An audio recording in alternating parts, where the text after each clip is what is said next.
This week, we've been looking at developing your staff, and one of the key elements is staff appraisals.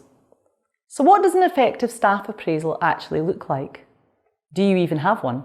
Today, I want to talk you through some of my top tips. Firstly, you really need to make sure that you let your staff know why you're introducing or developing a staff appraisal process.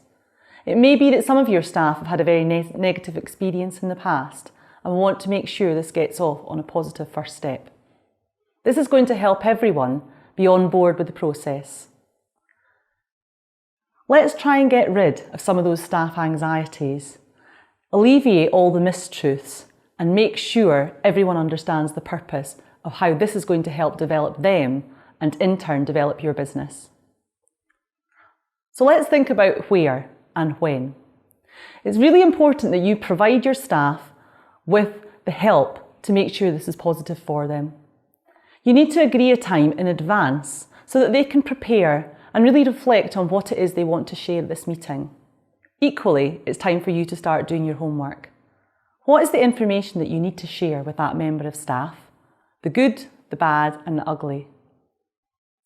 You need to have a really focused approach. Often, employers put aside 1 hour a year. For me, it just doesn't work.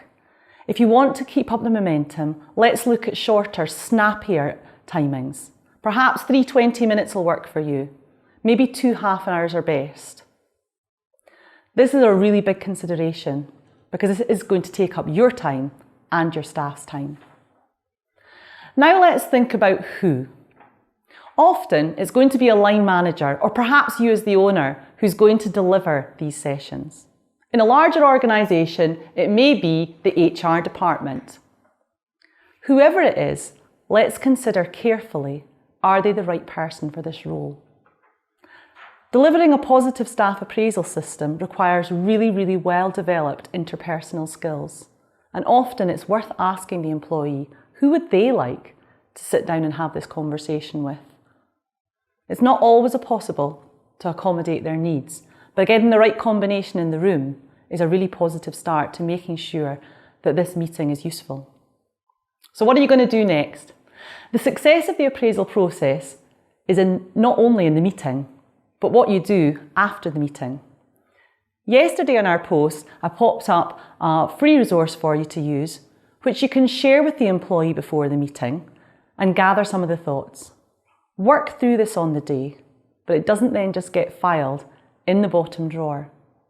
You need to create a spreadsheet so that you can actually keep in touch with some of the development areas that you would like to offer the staff and perhaps that they have suggested they would like for their own development.